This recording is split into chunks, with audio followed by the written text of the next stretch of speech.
Vamos a hablar acerca de una santificación que trae bendición. Una santificación que trae bendición.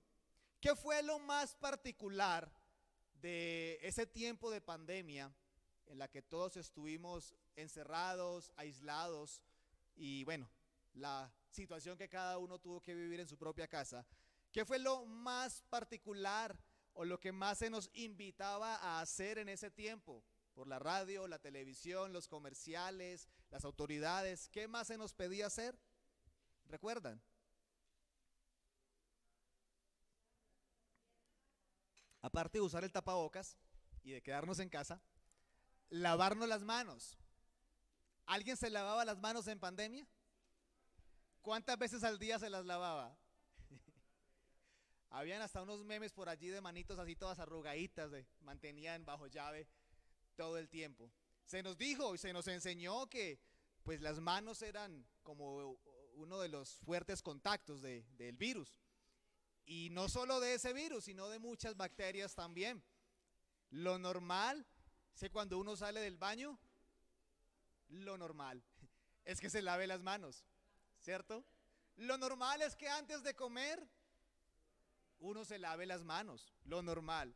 Pero no solo las manos, pues también antes de dormir nos lavamos los dientes también. Antes de dormir hay que lavarse los dientes, ¿o no? Y después de cada comida, dicen los odontólogos. Así que lavarse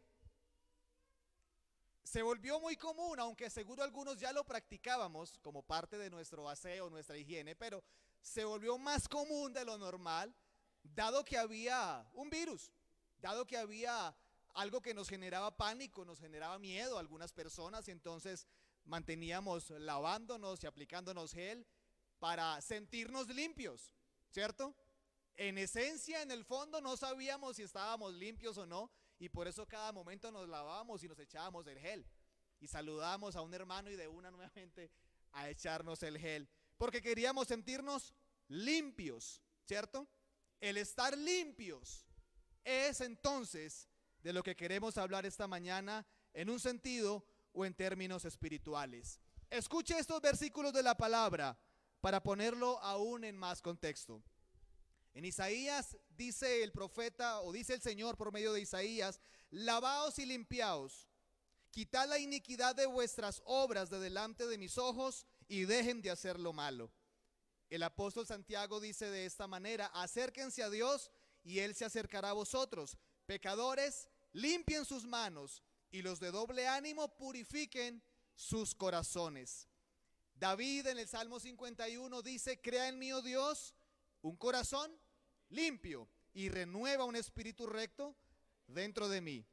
Dice primera carta de Juan: si confesamos nuestros pecados, Él es fiel y justo para perdonar nuestros pecados y limpiarnos de toda maldad. Pablo a Tito le dice: quien se dio, hablando del Señor, se dio a sí mismo por nosotros para redimirnos de toda iniquidad y purificar para sí un pueblo propio. Y por último, el Señor a través de Moisés le dice a Israel en el Éxodo: y Jehová dijo a Moisés: ve al pueblo y santifícalos hoy y mañana, y laven sus vestidos y estén preparados para el día tercero, porque el tercer día Jehová descenderá a ojos de todo el pueblo sobre el monte Sinaí. Amén.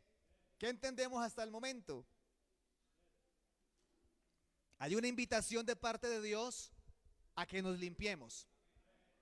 Y la limpieza tiene que ver con santificación también, con estar puros, estar limpios.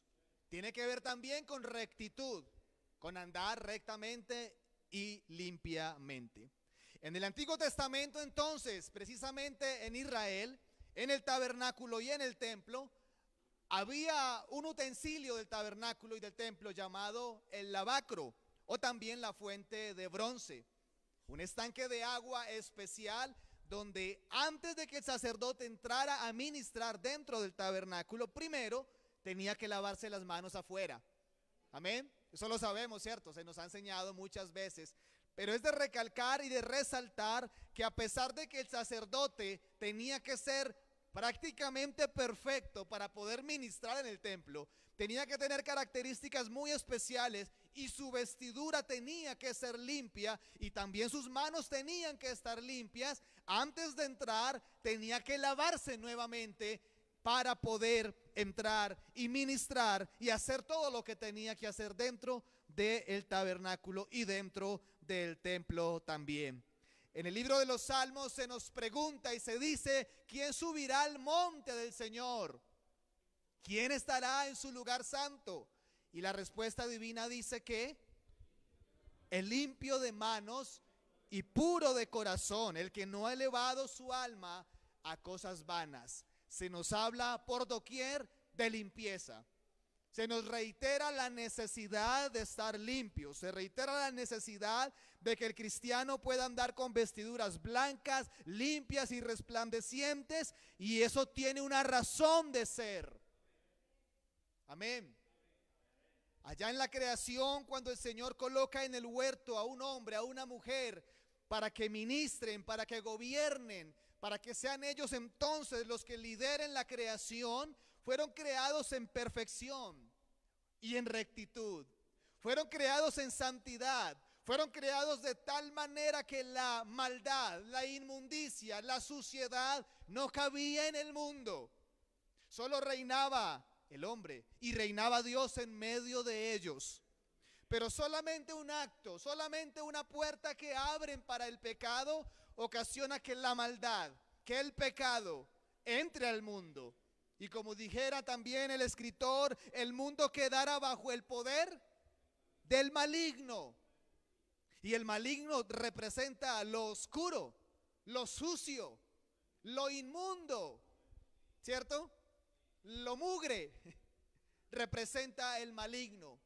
Así que podríamos decir que el maligno entró a un mundo limpio, a un mundo puro y en santidad, y con sus cochinas manos ensució todo, hasta el mismo hombre. Por eso en la escritura y los versículos que habíamos leído se nos habla, aunque físicamente, aunque literalmente, de la necesidad de que el hombre estuviera limpio ante Dios. Es que lo había hecho limpio. Es que lo había creado puro, lo había creado en rectitud para de esta manera ser agradable y poderse presentar delante de Dios continuamente. Más adelante con Israel, el Señor, a través de unas ceremonias y a través de unos ritos que ellos tenían, a través de sangres de animales, de machos cabríos y otros animales, ellos en parte lavaban sus culpas, en parte lavaban sus iniquidades, para de una u otra manera poder acercarse a la presencia de Dios, para que cuando Dios descendiera sobre ellos o sobre el tabernáculo, ellos no fueran muertos, no fueran eliminados, porque el pecado, la maldad, la iniquidad había hecho separación entre Dios y el hombre, y era la que ocasionaba y la que, como dijo Pablo, abrió la puerta para que con el pecado entrara la muerte.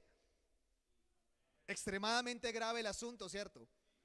Pero la sangre de los animales ayudaba en parte, no limpiaba el pecado, cubría, tapaba, como cuando se lavaba usted las manos contra el COVID, pero alguien estornudaba y igual se le metía por la nariz. En parte ayudaba para contrarrestar un poco la maldad y que Dios no eliminara al hombre, pero no era suficiente para arrancar del corazón del hombre el pecado y la suciedad que había en el hombre. Allí en el Nuevo Testamento, haciendo un salto en la escritura, ese capítulo 4 que leímos tiene a partir del versículo 17 algo muy especial y muy particular. Pablo le está escribiendo a la iglesia, a los Efesios. Esta iglesia nace cuando un día en Hechos de los Apóstoles dice que Pablo está recorriendo las regiones de Éfeso y se encuentra a un grupo de discípulos, pero discípulos de Juan el Bautista. Al encontrarlos, les pregunta si habían recibido el Espíritu Santo también como ellos, a lo que responden que no conocían ni sabían acerca del Espíritu Santo. Pablo entonces les predica, les bautiza, impone sus manos sobre ellos y se forma la iglesia de los Efesios. Ahora Pablo está enviándoles una carta a los hermanos de Éfeso. No le está escribiendo a inconversos, sino a hermanos de la iglesia. Pero mire lo que le está diciendo Pablo a los hermanos. Esto pues les digo y requiero en el Señor, que no anden como los otros gentiles que andan en la vanidad de su mente, teniendo el entendimiento entenebrecido y ajenos de la vida de Dios por la ignorancia que en ellos hay, por la dureza de su corazón. Les está pidiendo que no anden como los que andan sin Dios, en pecado, sucios, porque ya ellos están limpios, ¿cierto? Luego les dice, los cuales después de que perdieron toda sensibilidad, sigue hablando de los inconversos, se entregaron a la lascivia para cometer con avidez toda clase de impureza. Pero ustedes, vosotros no habéis aprendido así a Cristo, si en verdad le habéis oído y habéis sido por él enseñados conforme a la verdad que está en Jesús. Mire esto, en cuanto a la pasada manera de vivir, despójense del viejo hombre. ¿Cómo así? ¿No se habían despojado ya del viejo hombre por allá cuando se arrepintieron? ¿O por allá cuando se bautizaron? Ese viejo hombre está viciado conforme a los deseos engañosos. Y renovaos en el espíritu de vuestra mente. Y renovaos, como decíamos ahora, nos habla de limpieza. Y vestíos del nuevo hombre, creado según Dios. En otras palabras les dice, báñense y vístanse con el nuevo vestido. Y renovaos en el espíritu de vuestra mente, vestidos del nuevo hombre, creado según Dios en la justicia y santidad de la verdad. Por lo cual, escucha este mensaje para los hermanos de Éfeso, por lo cual, desechando la mentira, se habían ensuciado de mentira. Hablad verdad cada uno con su prójimo, porque somos miembros los unos de los otros. Airaos, pero no. O sea que se airaban, pero pecaban. ¿Cierto? No se ponga el sol sobre vuestro enojo, ni deis lugar al diablo. El que hurtaba, no hurte más, sino trabaje haciendo con sus manos lo que es bueno para que tenga que compartir con el que padece necesidad. Esto está tremendo. El verso siguiente dice, ninguna palabra corrompida. Mensaje a los hermanos en Éfeso, esto no era para inconversos. Ninguna palabra corrompida salga de vuestra boca, sino la que sea buena para la necesaria edificación, a fin de dar gracia a los oyentes. Y no contristéis al Espíritu Santo de Dios, con el cual fuisteis sellados para el día de la redención. Y terminan los dos versículos que leímos al iniciar. ¿Qué tiene que ver lo que decíamos hace un momento del Antiguo Testamento, la sangre de los animales, y ahora saltamos a la iglesia del Nuevo Testamento? El propósito de Dios es tener un pueblo limpio, es tener un pueblo puro, de manos limpias, de obras limpias, de boca limpia, de pensamiento limpio. Pero siempre el hombre se ha contaminado. Y a pesar de que era la iglesia de Cristo, a pesar de que habían sido fundados por Juan el Bautista, primero como predicador, luego por el apóstol Pablo, orando por ellos, bautizándoles, imponiendo sus manos, sin embargo, la tendencia de ellos era estar sucios. La tendencia de ellos era ensuciar sus vestiduras limpias, que habían sido lavadas por la sangre misma de Cristo. Ahora tiene que Pablo enviar una carta. Y si usted recuerda ya en Apocalipsis la carta que el Señor envía a la iglesia de Éfeso, es la carta donde le dice, pero ustedes han dejado. ¿Qué dejaron? Difícil esa iglesia. Y recibieron cartas fuertes, duras. Pero había situaciones que corregir. Y en este caso, situaciones que limpiar, que lavar. Hay razones por las cuales nosotros debemos de limpiarnos. Según este capítulo, suceden tres cosas cuando la iglesia no se limpia de situaciones. Hagamos la aclaración, ¿limpiarnos de qué? Ahí también lo leíamos. Podría ser de palabras corrompidas, podría ser de palabras de doble sentido. Cuando miré acerca de la corrupción de las palabras, otra versión dice palabras podridas. Podridas. O sea que palabras que dañan, que corrompen a otros. Y por eso dice él que sean palabras, pero que edifiquen para la necesaria edificación. Podría ser limpiarnos de pensamientos impuros. Podría ser limpiarnos de mentiras, de hurto, de robos y de cualquier cosa que usted mismo sabrá ante Dios pueda estar practicando el día de hoy. ¿Qué sucede cuando la iglesia no se limpia? Allí dice el apóstol, primero estaríamos dominados por el viejo hombre, es decir, por el hombre de pecado, por el mismo que se corrompió un día, por el mismo que le servía al diablo y a los deseos de la carne. Estaríamos dominados por los pensamientos, estaríamos dominados por las obras mismas de la carne. ¿Y cuáles son las obras de la carne según Gálatas?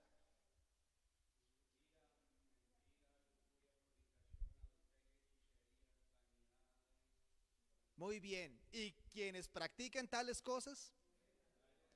¿Qué otra cosa sucede cuando no nos limpiamos? Según el texto, le damos lugar al diablo. ¿Y sabe lo que representa para un cristiano darle lugar al diablo? Pueden pasar dos cosas. La primera, que el diablo le embolate su mente, lo trastorne y se lo lleve al mundo a pecar. O puede pasar también que lo trastorne de tal manera que lo mantenga dentro de la iglesia, pero con el diablo adentro, porque se le dio lugar al diablo. Y creo que nosotros creemos que en nosotros o habita Dios y su presencia, o habita el maligno y sus cosas. ¿Cierto que sí? Si no nos limpiamos, entonces se le da lugar al diablo. Pero también si no nos limpiamos, contristamos al Espíritu Santo. Contristar es entristecer, hacer enojar, hacer sentir triste a alguien. En este caso, al Espíritu Santo. Y al contristarlo suceden otras cosas, como apagar al Espíritu y pecar y mentir contra el Espíritu Santo. ¿Creen que es necesario que nosotros andemos en limpieza? ¿Creen que es necesario que continuamente nos estemos lavando y nos estemos purificando en la sangre preciosa de Cristo? Absolutamente necesario, y no solamente por su propia vida espiritual, sino por el bien de la iglesia y por la conversión de las almas también. La iglesia necesita estar limpia. Hay un pensamiento, no sé si lo compartiremos, pero se dice que la iglesia es un hospital de enfermos. Se ha dicho. Cuando por ahí de pronto ha habido acusaciones contra hermanos, contra temas de mal testimonio, entonces salimos a la defensa a decir, es que en la iglesia no hay santos, al contrario, es como un lugar de rehabilitación y aquí viene la gente enferma, ¿cierto? Y suena bonito, suena bien, en parte, pero eso no puede convertirse en excusa, porque la gente normalmente va al hospital enferma, pero tiene que salir de allí aliviada. Normalmente, allá no viven los enfermos en un hospital, ¿cierto que no? O sea, la gente solo va para que lo atiendan y se devuelve. No podemos decir que la iglesia sea un lugar de enfermos, porque al contrario, si la presencia de Dios reina en la iglesia, acá tiene que haber vida, acá tiene que haber sanidad, acá tiene que haber restauración, acá tiene que haber liberación. Por la presencia de Dios. Traigan los enfermos aquí, por supuesto, aquí los vamos a atender y aquí la sangre de Cristo los va a lavar, los va a limpiar y los va a convertir en nuevas criaturas. Aquí se prepara gente para el reino de los cielos. ¿Cómo podemos entonces limpiarnos? ¿Cómo podemos nosotros estar limpios delante de Dios? Tenemos que concluir que esto es una obra del Espíritu de Dios. No podemos limpiarnos a nosotros mismos. No podemos lavarnos a nosotros mismos. No podemos cambiar muchas cosas que quizás vienen con el tiempo pegado a nosotros, pero sí podemos tomar nosotros hoy una decisión. Pero para tomarla primero hay que examinarnos y reconocer si necesitamos ser limpiados o no. Reconocer si necesitamos ser limpiados o no lo necesitamos. Podemos decir, estamos limpios por el Señor. Podemos decir, Él ha hecho una obra en nosotros y no somos lo que éramos antes, seguramente. Podemos decir que los que estamos en este lugar, pues ninguno tiene la vida de mundano que tiene alguna persona afuera. Podríamos decir que ninguno de nosotros se gasta su dinero en vicios o drogas o en licores, ni mucho menos en cosas corrompidas. Pero sí pueden haber cosas como el mensaje que Pablo le envía a la iglesia que podemos estar o que pueden estar en nosotros. Hace poco le decía a alguien que a veces me extraña de el modernismo en el cual estamos, que de una u otra manera a nosotros nos contagia también. Y entonces ya podemos hablar como habla la gente de afuera y usar los mismos términos y hasta el mismo sentido también. Como decían por allá, del viaducto para allá, en muchos lugares es difícil identificar cristianos en la calle. Y no solo por la forma de vestir, eso en parte, sino también a veces por la forma de mirar, por la forma de hablar, por la forma de negociar, por la forma de hacer tantas cosas. Ya no nos identificamos a veces a la gente que no conoce a Cristo. Y ya veníamos diciendo tanto en el Antiguo como en el Nuevo, el propósito del Señor siempre fue que un pueblo marcara la diferencia en medio de todos. A Israel le dijo, ustedes son mi especial tesoro por encima de todos los pueblos de la tierra. Y a pesar del comportamiento, el Señor trató con ellos, fue paciente con ellos, porque quería que su pueblo fuera diferente. Quería que su pueblo no adorara ídolos como los demás lo hacían. Quería que su pueblo no se doblegara ante estatuas como los otros pueblos lo hacían. Quería incluso el Señor que su pueblo fuera gobernado por Él y no como los otros que eran gobernados por hombres. Ese era su propósito. Pero con la iglesia el propósito es mucho más allá todavía. Porque a nosotros el Señor con su sangre preciosa nos ha limpiado hasta lo más profundo de nuestra alma. No podemos parecernos al mundo, no podemos parecernos a los de afuera que no conocen a Cristo, porque usted y yo fuimos lavados profundamente con su sangre.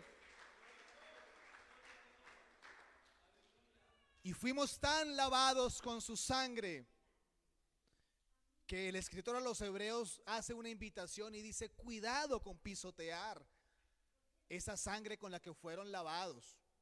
Cuidado con mirar atrás. Cuidado con tener en poco la obra de Cristo, porque no hay otra manera. Dice el escritor, ¿qué opción queda para aquel que pisare la sangre de Cristo y hiciere afrenta al Espíritu de gracia? Dice el escritor, no tiene más sino una horrenda expectación de juicio. Fuimos lavados por esa sangre preciosa, ¿estamos de acuerdo? Pero podemos contaminarnos. Y decía hace un momento, muchos ya se han contaminado. Muchos ya hablan como hablan afuera. Y usted entiende cuando digo afuera, ¿cierto? Muchos ya viven como viven afuera. Pero la invitación sigue siendo a que estemos limpios, a que nos santifiquemos, a que andemos en luz como Él es luz y a que nos lavemos continuamente. Primer paso entonces, alguien reconoce que necesita ser lavado y ser limpiado. Alguien debe reconocer si quizás está siendo influenciado por el mundo y su vanidad, o influenciado por algo o por alguien.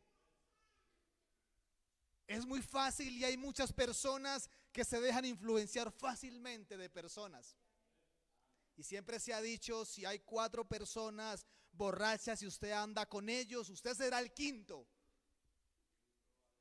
Si hay 4 personas consumiendo drogas y usted empieza a andar con ellos, usted será el quinto. Y hay personas que se dejan influenciar muy fácilmente. Y por allá en otra parte,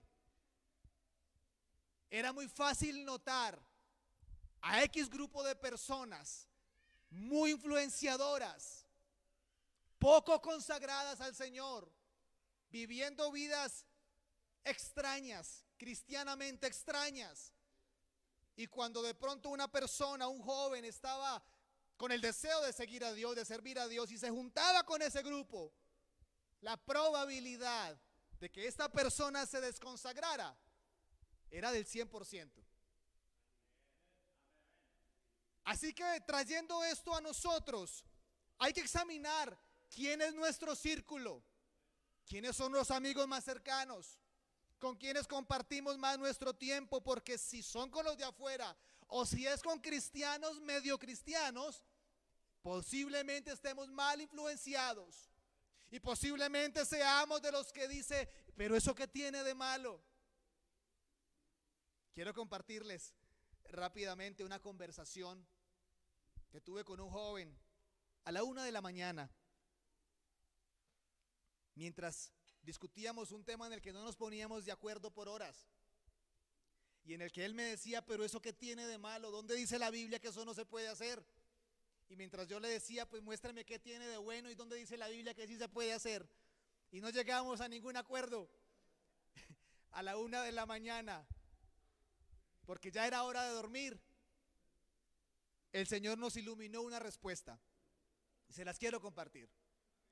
Le dije, lo extraño de este tiempo es que personas que buscan poco de Dios, le dije a él, que oran muy poco y que interactúan muy poco con la Biblia, son los que nos vienen a decir qué es bueno y qué es malo. Y normalmente le dicen bueno a todo. Normalmente, los que buscan poco de Dios. Y le dije, mientras que esos hermanos antiguos que buscaban mucho de Dios, pues normalmente le decían malo a todo, pero tenían su causa, su justificación, su razón. Así que péselo usted mismo, le dije, péselo usted mismo. ¿A quién le creemos? ¿A esa gente que buscaba mucho de Dios y que señalaban eso como malo? ¿O a esta generación que no busca de Dios y que dice que eso es bueno? Fin de la conversación y nos podemos ir a dormir.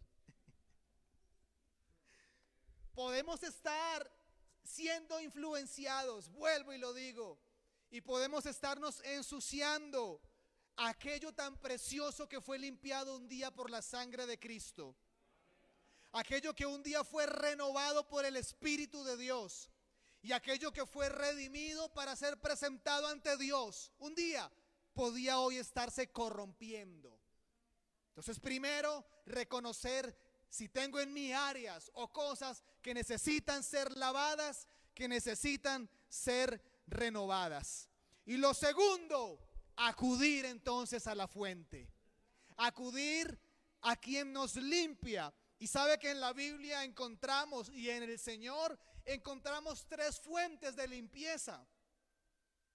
3 fuentes de limpieza encontramos en la Escritura. La primera de ellas es la palabra de Dios.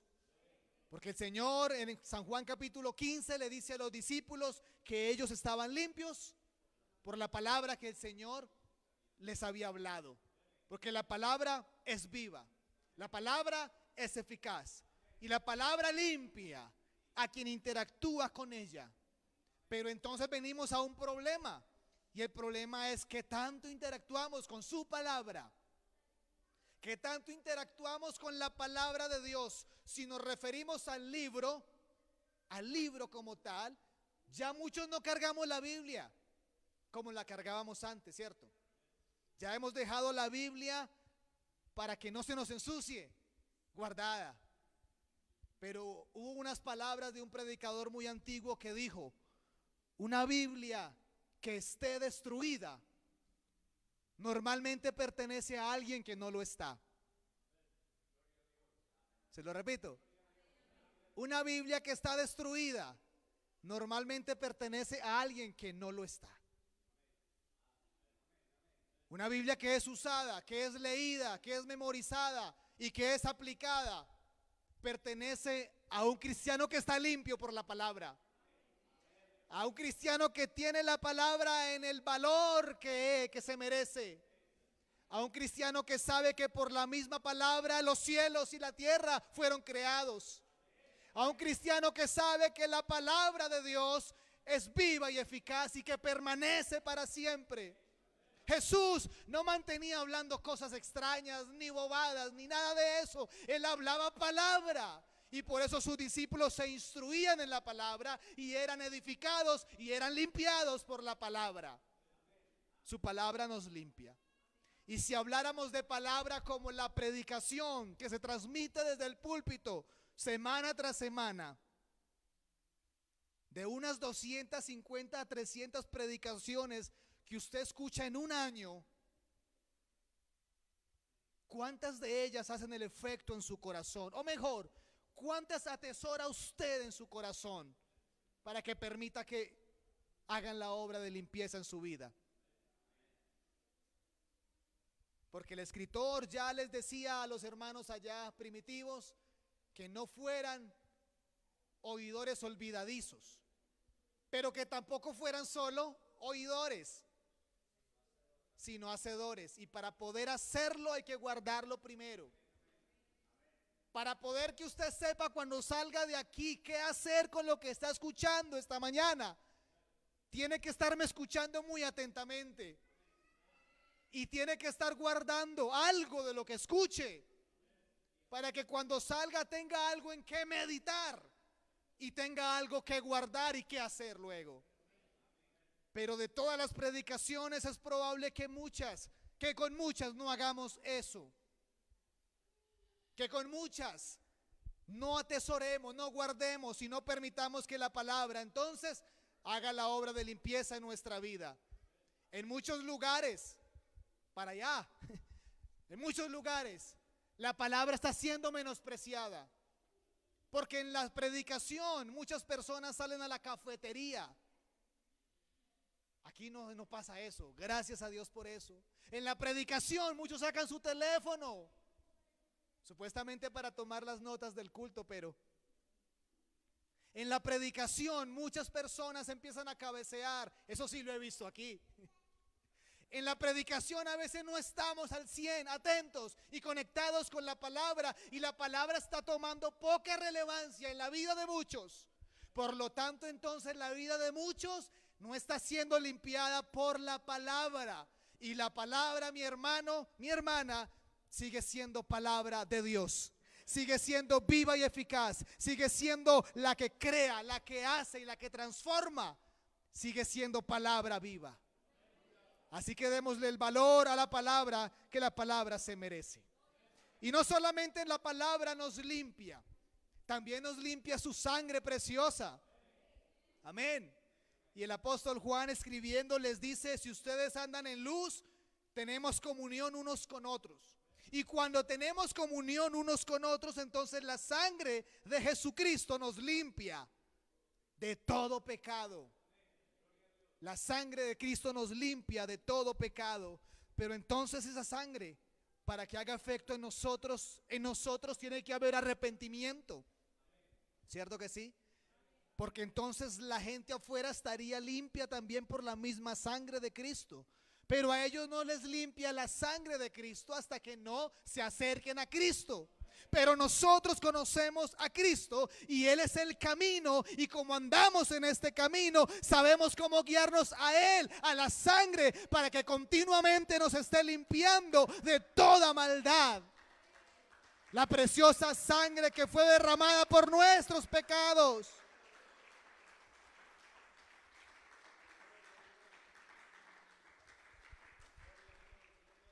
Y como decíamos hace un momento, no se puede tener en poco la preciosa sangre de Cristo, ni ser pisoteada, porque es la que nos abrió un día la puerta, el velo al lugar santísimo, y la que nos abrió un día la puerta para que podamos entrar al cielo. Yo sé que esto se repite mucho en las predicaciones y se puede volver la frase de cajón o convertirse como en parte del paisaje, pero si usted piensa con sinceridad en que su vida iba rumbo a la perdición y a la condenación y que su destino era estar eternamente alejado de Dios, pero un día se acerca el Señor, no porque usted lo haya buscado, Él lo buscó a usted por su gracia y misericordia y lo trajo a este lugar muy sucio, por cierto, pero con su sangre lo limpió, lo renovó y lo lavó y lo hizo un candidato para el reino de los cielos. Eso tiene un valor inmenso que debe ser tenido en cuenta. Una sangre que, dice la Escritura, habla mejor que la de Abel. Recuerda el episodio entre Caín y Abel, ¿cierto? Y la sangre que se derramó en aquel lugar. Y a pesar de que la sangre de Abel, por ser hijo de Adán, ya estaba contaminada por el pecado, esa sangre clamaba venganza desde la tierra. Pero la sangre de Cristo no clamaba venganza, clamaba justicia. Y esa justicia, en vez de sentenciarnos a condenación, nos justificó y nos hizo sus hijos. Los que estábamos un día alejados hasta de las promesas, un día nos hizo a nosotros herederos y coherederos con Cristo, y con Él estamos sentados en lugares celestiales por su sangre preciosa. Entonces nos podemos limpiar con su palabra, nos podemos limpiar con su sangre, pero también hay una fuente en Dios que también nos santifica, y es su Espíritu Santo. Una fuente que nos santifica y es su Espíritu Santo. Y Pablo, hablando de la obra de Dios y de su Espíritu, él le dice a los tesalonicenses que el mismo Dios los santifique, y los santifique por completo. No solo lo de adentro, sino por completo. Y que todo su ser, espíritu, alma y cuerpo, sean guardados, luego de ser limpiados, irreprensibles para la venida del Señor. ¿Nota usted que la limpieza tiene también una connotación en la eternidad? Ser limpiados, ser lavados y santificados para la venida del Señor, pero también para estar aquí y tener comunión unos con otros, lo decíamos ahora, y que nos convirtamos en bendición para los que vienen enfermos, podamos sanarlos también, porque aquí estamos sanos y limpios. Tiene una connotación la limpieza tanto aquí como en la eternidad también. Es necesario entonces estar limpios. Y el Señor, por su Espíritu que mora en nosotros, nos santifica también. Uno de los símbolos con los cuales es identificado el Espíritu Santo es con el fuego también. Y como agua y como paloma son símbolos, pero como fuego que purifica también. Y si entonces en nosotros habita su Espíritu Santo, continuamente estaremos siendo santificados. Amén. Estaremos siendo santificados. En otras palabras, el Señor diseñó e ideó las herramientas para que el cristiano pueda andar limpio en medio de un mundo tan sucio. Amén. Diseñó las herramientas para aquellos que dicen que ser cristiano de pronto es muy difícil, o para aquellos que optan por apartarse y tienen miles de excusas por las cuales se han apartado. No conocen las herramientas o no han querido echar mano a las herramientas que el Señor nos dejó para que podamos andar limpios en medio de un mundo perverso, en medio de una generación maligna. Como dijo el escritor, podemos nosotros ser luz, porque Él mismo, a través de su sangre, de su palabra y su Espíritu, puede santificarnos y puede limpiarnos. Ahora entonces, como conclusión, anhelamos servir a Dios, ¿cierto? Anhelamos irnos con el Señor y anhelamos servirle aquí mientras Él viene. Amén. Para servirle aquí Según le dijo Pablo a Timoteo, segunda carta de Pablo a Timoteo, capítulo 2, verso 21, leámoslo por favor. ¿Qué pasa cuando alguien se limpia? Segunda carta de Pablo a Timoteo, capítulo 2, verso 21, leámoslo detenidamente. Así que si alguno se limpia de estas cosas, y lo que menciona allí, versículos anteriores, tiene mucho que ver con lo que ya hemos venido mencionando hasta este momento. Si alguno se limpia de estas cosas, ¿qué será? Será instrumento para honra.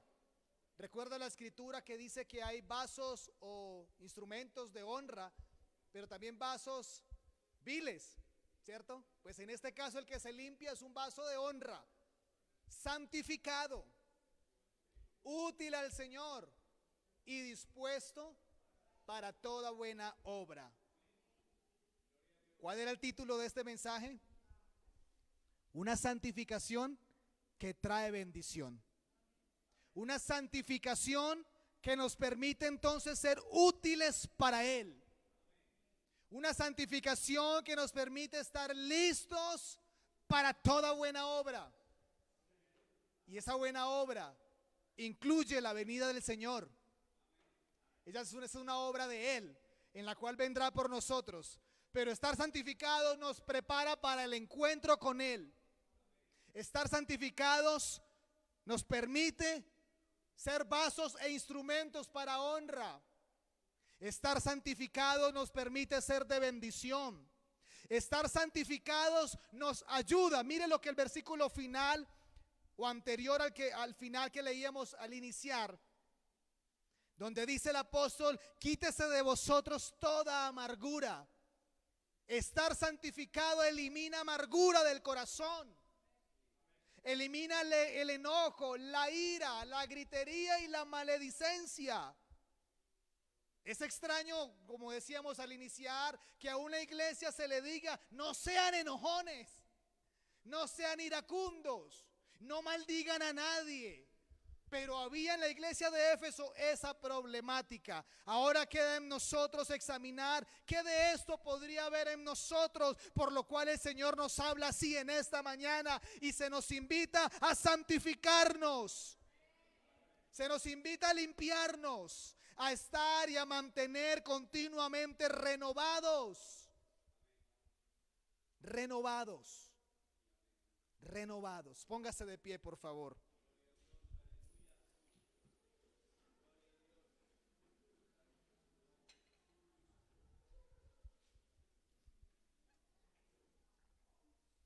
Un propósito grande que tiene el Señor en este lugar y en este año es que muchas personas se conviertan al Señor.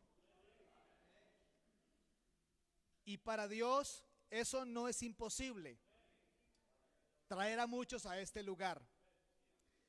Y en algún lugar escuché a un pastor testificando de cómo la iglesia se propuso en su corazón limpiarse y santificarse. Porque como decíamos, cosas pueden entrar a nosotros inocentemente, aunque a veces no es tan inocente, y pueden ser el estorbo para la conversión de las almas. Y decía el pastor que se propusieron y se metieron en Dios buscando limpieza, no pedían nada más. Lo material quedó postergado para cuando el Señor quiera proveerlo. Su petición era ser santificados. Y días después, muchas personas, cientos de personas, dice él, empezaron a convertirse al Señor, sin ellos ir a buscarlos, sin ellos tener que hacer las campañas y cantidad de cosas que a veces se hacen buscando que las personas se conviertan. Dijo él, el Señor comenzó a traerlos porque la iglesia hizo lo suyo, santificarse. Así que posiblemente si nosotros queremos ver esa conversión de la que hablé hace un momento que va a suceder aquí, nos queda a nosotros una tarea muy grande. Y es una tarea un poco más difícil que ir al evangelismo. Es una tarea un poco más difícil de que vayamos todos a la vereda a predicar. Es un poco más difícil. Y es santificarnos. Y es meternos en Dios. ¿Por qué es una tarea difícil? Porque a veces pensamos que ya estamos bien. Porque a veces creemos que no lo necesitamos. O porque sencillamente no quiero involucrarme en ese asunto. Algunos dicen, si yo me meto en Dios, se me vienen problemas y el diablo se me viene encima y mejor no busco a Dios. Aquí no se ha dicho eso, ¿cierto? Por allá sí. La necesidad de santificarnos, porque esta también traerá muchas almas a este lugar. Y si usted quiere ser parte, una pequeña parte del trabajo, métase en Dios y santifíquese. Métase en Dios y límpiese, para que vea la mano de Dios obrando en usted, en su vida, en su casa y en esta preciosa congregación. Levante sus manos, por favor, oremos a Dios. Maravilloso Señor, te damos gracias en esta mañana, mi Dios. Te damos gracias en este momento, Señor Jesús, por tu bondad y tu misericordia. Te damos gracias por este privilegio que nos has concedido de estar aquí. Gracias, Señor, mil gracias por tu obra, por tu sangre derramada. Gracias, Señor, por estos privilegios que tenemos como iglesia, de ser hijos, de ser herederos, de ser, Señor, participantes de tu naturaleza divina y de tus bendiciones. Ayúdanos, Señor, en esta mañana, bendice tu pueblo, ayúdanos, que la palabra que ha sido predicada llegue a un corazón, llegue a una vida, que nos podamos limpiar y santificar, nos podamos meter en tu presencia, buscar tu rostro, porque aquellos que se acercan a ti son alumbrados y su rostro no son avergonzados. Aquellos que se acercan a ti encuentran limpieza, encuentran sanidad. Aquellos que se acercan a ti encuentran restauración, encuentran vida. Aquellos que se acercan a ti, Señor, sus vidas no pueden ser las mismas. Tienen que cambiar cuando se encuentran contigo, Señor. Así que te ruego que obres en cada uno de nosotros en el nombre poderoso